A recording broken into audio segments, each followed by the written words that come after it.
Every morning, millions of people wake up, open an app, and perform a ritual of profound psychological submission. They don't post photos of their lunch or their vacation. They post carefully curated manifestos about synergy, growth mindsets, and the humbled honor of being promoted to a mid-level management position.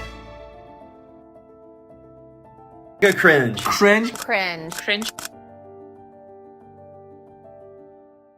Every morning, millions of professionals perform a ritual that is as exhausting as it is invisible. They open an app, not to check on friends or family, but to enter a space of profound psychological performance. They post carefully crafted updates about strategic alignment, growth mindsets, and the humbled honor of a mid-level promotion. We look at this platform and see a tool for career advancement, a necessary utility for the modern professional. But if you strip away the clean interface and the corporate jargon, you aren't looking at a networking site. You are looking at the final, most advanced stage of a process identified nearly 2 centuries ago. This is the total alienation of the soul. It is a landscape where your personality is a product, your relationships are leads, and your very humanity is a secondary resource to be mined and sold. On this platform, you don't exist as a person. You exist as a living advertisement for the very economic system that is consuming your time.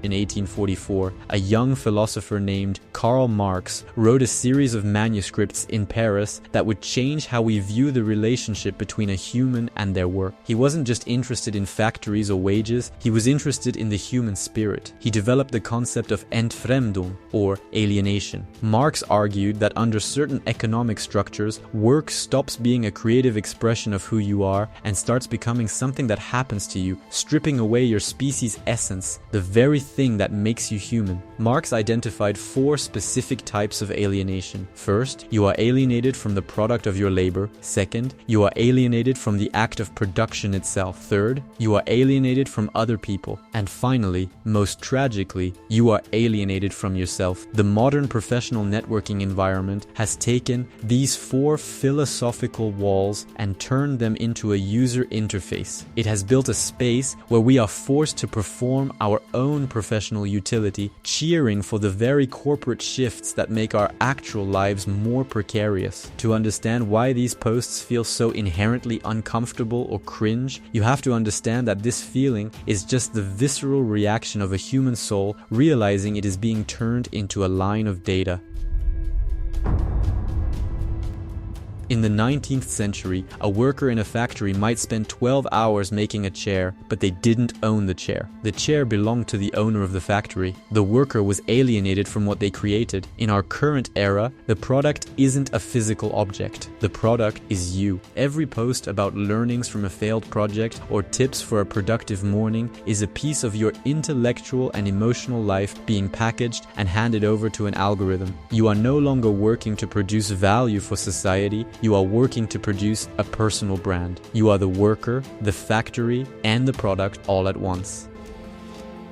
Braden Wallach, Hypersocial's CEO, posted a tearful selfie on LinkedIn, expressing his emotional toll for what he has done. He wrote, "This will be the most vulnerable thing I'll ever share.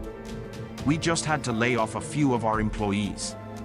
In the lengthy post, Wallach said that the layoffs were his fault and that he couldn't think of a lower moment.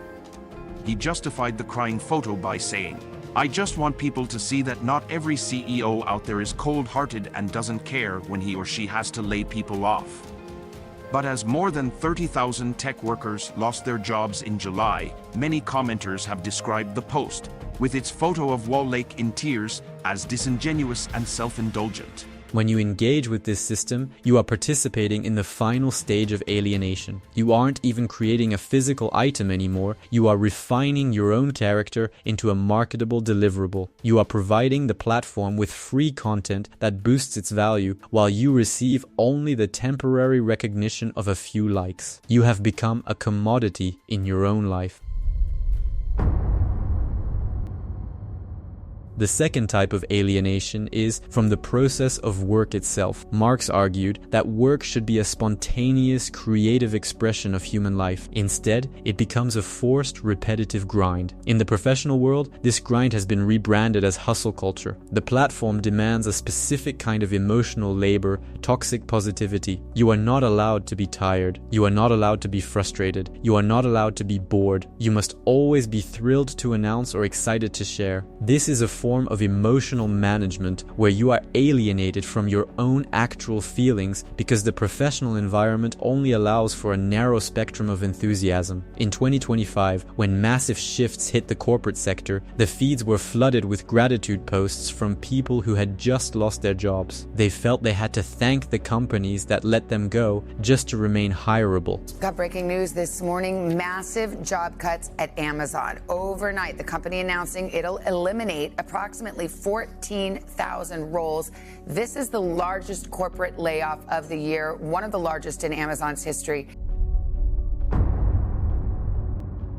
Marx's third point was that certain economic structures turn people into rivals. It alienates us from our fellow human beings. In the professional world, this is called networking. In a healthy community, you meet someone because you share an interest or a neighborhood. In a networked environment, you connect with someone because they represent a potential lead or a path to a better salary. The human being on the other side of the screen isn't a person. They are a node in a professional map. Every direct message that starts with "I'd love to explore synergies" is an act of alienation. It's a form of social interaction where the goal isn't connection but extraction. We are trained to look at every person we meet and ask, how can this person benefit my trajectory? This turns every social interaction into a transaction. Are you a twat? Which days are your standard days in the office each week? Opinion is pretty split between twats, Tuesday, Wednesday and Thursday office goers, and maths, Monday and Friday office goers. Both groups think the other is wrong, and then I went into the rest of it. The trouble is, I didn't actually know that the word twat in America is incredibly offensive. Again, very American. I'm more of a shithead, sole home income taker, having engineering as discipline. I'm a hoe, hybrid office environment. Like, generally the comments weren't bad. It was like people having a laugh. This is the death of genuine community. When every interaction has an underlying financial motive, trust evaporates. We are alienated from our peers because we are all competing for the same slice of the attention economy, forced to outperform each other in a race to see who can be the most productive version of a human being. The final and most devastating form of alienation is the alienation from our species' essence. This is the term for what makes us human, our ability to create freely and to see ourselves reflected in the world we build. The professional pressure forces you to view your entire life, your hobbies, your failures, even your family, through the lens of career utility. If you go for a walk, it's a lesson in leadership. If you spend time with your children, it's about work-life balance optimization. Nothing is allowed to exist just because it is beautiful or meaningful. Everything must be leveraged. Clips from the show Severance illustrate the extreme version of this alienation, where the professional identity completely splits from the human identity. Severance, which was, I guess, on Apple TV, that was really an interesting show. It was about a brain operation that means that you can go in and do classified work and not remember it during the day when you're not at work. So your work life and your life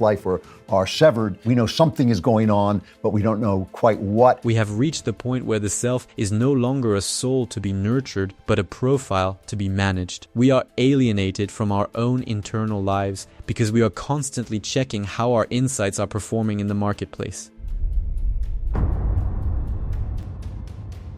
Marx believed that the only way to end alienation was to reclaim our lives from the systems that commodify them. In the professional world, that means recognizing these platforms for what they are, a stage, not a home. That feeling of cringe you get when you see a corporate leader talking about their morning routine is your humanity fighting back. It is the part of you that knows a human life is worth more than a skill endorsement. It is a defense mechanism against a system that wants to turn you into an asset. We are living in an era where the pressure to perform is constant, but the rewards are increasingly hollow. The more we optimize our profiles, the more we alienate our souls. The only way to win the game is to stop believing that the mask is real, because in the end, you are not your job title, you are not your headline, And you are certainly not your synergy. You are a human being meant for creativity, for genuine connection, and for a life that exists entirely outside the reach of a professional network. It's time to remember who you were before you were humbled to announce your own disappearance into the corporate machine.